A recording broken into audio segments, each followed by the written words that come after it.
of CZ and or Binance, because for whatever reason, CZ would not comply with the requests of the regulators, according to Sam Bankman-Fried. That's what he told me.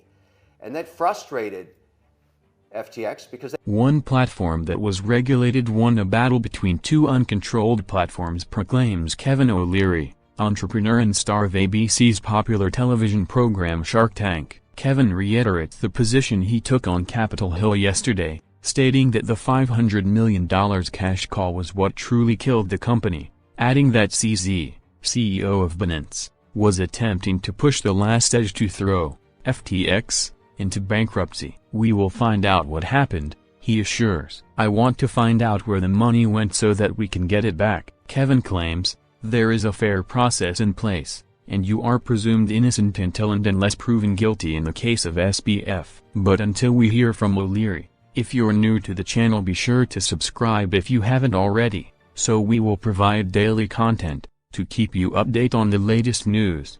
Those are two different independent events, have nothing to do with each other. I was just following the money. That's all I'm doing. I want to know where the money went. And so in pursuit of that, I'm looking for two things, really. I'm no different than any other investor. And I also had a lot of assets sitting on the FTX platform. And so starting at the point of when it went into bankruptcy, I noticed that within hours, my accounts were swiped clean, scraped clean, not only of the assets, but all of the records, all the financial records. So about 48 hours later, thinking maybe the server's coming back up, it didn't, I started making phone calls. I knew the management of the company, and I started asking, where's the money? It's a very simple question. And that road has led to the, what happened on the Hill yesterday. There's a lot of people looking for the money. But I was able to call up Sam Bankman-Fried and say, okay, I'd really like to know where the money is, please, Sam. And he said he had no idea anymore because he had been forbidden from accessing the services anymore, the servers, anything. So I said, okay, let's go back 24 months. Let's go back and see where the money went. Give me an idea of where the large amounts of money were. You can remember. You may not have access, and that's when I found out, and this revelation, if you want to call it that he had spent, at that time he said, somewhere between $2 and $3 billion buying back his stock from Binance. This does not take away from the promise of crypto. I bought more Bitcoin when it was under 17,000 recently. I'm going to continue to build my portfolio. This doesn't change anything. It will change the regulatory environment dramatically. If it's true, and I say if it's true, that Sam Bankman-Fried bought back his shares from CZ because he couldn't get a license, that tells you the regulatory environment is getting much tighter. So I speculate that in any jurisdiction, what's going to happen, and we discussed this on the Hill yesterday, if you think about what the prizes are for jurisdictions, New York, no question about it, that's the top prize. To be regulated with a broker-dealer attached to an exchange would be the top prize. Number 2 would be London. Number 3 would be Abu Dhabi. Number 4 would be Singapore. Now, those regulators and others, obviously, you could think maybe Brussels and the Eurozone, they're going to start talking to each other. They're not going to issue licenses to anybody unless they're all in sync. That's my speculation.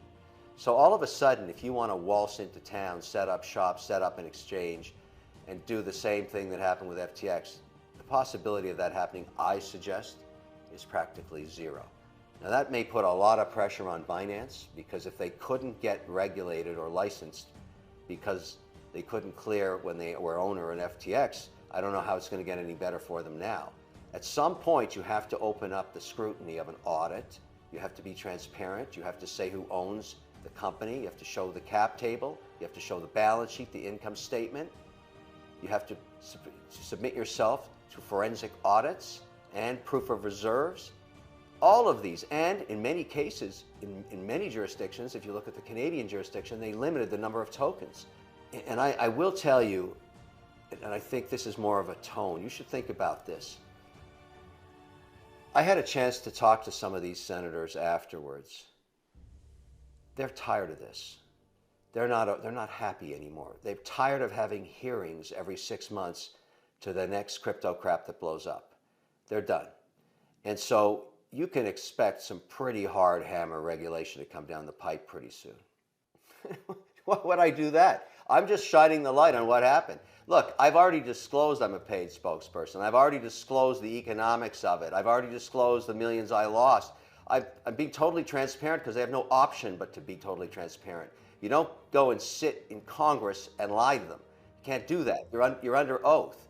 And so at the end of the day, I'm just telling you what I think happened. It has nothing to do with some strategy on social media. It's irrelevant to me. All that stuff is noise. What are the facts? That's what we have to find out. Now, I'm sorry that CZ, I have no reason to go, fight with him on social media. I've only met the guy once in a conference where he was on a screen. And so this is not a plan to hurt him. I'm just asking, where'd the money go? Where's the money? What about that $2.1 billion that you took off the balance sheet of FTX? Is that not a reasonable question? What's the answer? This is America. In this country, you are assumed innocent till proven guilty. And when he is proven guilty and gets his fair day in trial, then I'll say that, if indeed he's guilty. I don't understand this mob saying he's a fraudster without even a fair trial. One day, some of those people are going to be in the same situation. They just don't know it yet. The basis of the justice system is assume innocence until proven guilty. I don't care if they don't like that. I don't care. Look, this guy, if he did all the things that have been claimed against him, he's in really big trouble. But he will get his day in court. And then after that, after it's proven and after it's a fact, we can talk about it. But I'm not going to run around ahead of the justice system. I have no idea what happened there yet. I need to see the facts. And frankly, nor does anybody else. We got to get John Ray to get the records out here. All of these allegations. Look, I understand why people are unhappy. I get it. But there is a due process. And so I stand up for anybody, anywhere, beyond Sam Bankman-Fried. You are innocent until proven guilty. Anybody in America. You don't like it? Too bad. Yeah, that's harsh criticism. That's exactly what that is. I get it. And that's why I say people are mad. People are angry. Even senators and congressmen. This is a catastrophic failure of the FTX company. There's no denying that. It's caused a lot of pain and misery. We are past that now. It's time to go find out on a forensic basis what happened. I don't know where that journey is going to take us. I think there'll be more twists and turns in the road, more surprises like the $2.1 billion transaction. I had no idea about that. I think we'll find out lots more. And if all of these allegations are true, I think it's a very tough outcome for Sam Bankman-Fried and his family. Look, we've all been sued, all of us. We all feel like idiots. We all have egg on our face. We obviously knew nothing about what was going on internally. Otherwise, we would have never taken on these assignments. And this is a tragedy. Everybody knows that. But I also have it from the point of view of being an investor, along with 90 other very sophisticated financial services entities that invested in the equity of these companies. We too feel foolish. We have egg on our face. We all feel like idiots. That's a fact. But having gone through that, and here we are, we can't change the past. What are we doing going forward? That's why I want to get on the credit committee. I want to figure out how to find a way to repatriate as much of this capital back to people's accounts as possible and to the equity shareholders. This is a classic situation of clawback. We have to go find the money. It's going to be a long journey. It's a tragedy. Look, it's an absolute tragedy. However, it is what it is. I'm being, everybody knows what's happening here. They don't know what happened yet, but they know what's happening. Think about this. I've been a venture investor for 30 years. Since 1954, the stats on venture investing are basically stayed the same, regardless of technology or regardless of the decade. You make about 10 investments, 8 of them are going to fail, and 2 of them are unicorns, and pay for all of the grief and misery of the ones you failed on. You ask, why did people invest in FTX? It looked like a unicorn. No amount of due diligence on the 8 losing companies in venture investing is going to stop them from failing. Doesn't matter. You have no idea when the journey starts what's going to happen. You do know, though, the stats tell you 8 out of 10 times it's going to fail. That's how it was in the 1950s. That's how it is today. So venture investing is risky. This was a venture investment. It's risky. What are the reasons for failure? Well, in this case, it might be fraud if proven. And so we don't know. But there's lots of other reasons companies fail. I'm not going to stop investing as a venture investor because I've had a zero. I have 8 zeros out of 10 every time I do 10 deals. But the 2 that win pay for all the mistakes. Look, everybody has to deal with this in their own way.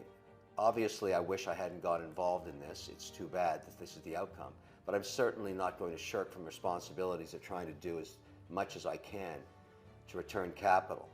And anything I can do, and I'm very fortunate to have resources, I'm going to.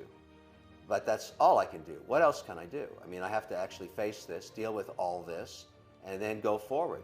And I'm going to remain an investor. I'm going to remain transparent, and if called back to testify, I will. This is a journey. We haven't started even the first mile of it yet. I didn't get a chance to talk to him about that, nor would I. I'll tell you why, because I'm more interested in the 36 hours of the week of November 6th, 7th, 8th. I mean, obviously, this is going to end up being a he said, she said story if they ever testify against each other. Who knows if that happens. But here's my question to you. Binance, CZ, or both, go online into social media and say, I have $550 million worth of FTT tokens. I'm in the mood to sell them. I think I'm going to dump them. Basically, you read between the lines of that social media. Why in the world would anybody do that? Every trader knows on earth that if you have a large block trade, you're going to go through price discovery, set up a syndicate, and do a cross. That's how you minimize the impact in the market. But that clearly wasn't, in my view, what CZ was trying to do. He was trying to push the last edge to get this company into bankruptcy by giving a cash call that it couldn't fulfill. Now, there's other reasons, all these alleged transfers of capital between Alameda and FTX, but what really killed the company was the $550 million cash call. And so when Senator Toomey asked me, remember you're under oath there, what do you think happened? How did it go into bankruptcy? That's what I think. Now, let the records determine otherwise. I mean, this thing is going to get every flashlight of transparency shone on it over the next year. We'll find out what happened, including I've applied to go on the credit committee. I want to help in this situation. I want to find out where the money went. Then I'm going to go get it back, including the $2.1 billion in that transfer. Now, that's either a fact or it isn't. And just a few minutes ago, CZ confirmed it on another network. The number was $2.1 billion. Now, my problem with that is there are 2 large shareholders in that company. CZ owned 20%. And Sam Bankman-Fried owned more, obviously. He was the founder. So are those not related parties? And were other shareholders offered the same terms? I mean, these are questions that are going to be raised. It doesn't matter whether, you like this line of questioning, you don't. It's kind of irrelevant. These are facts. All of these records are going to come to the light at some point.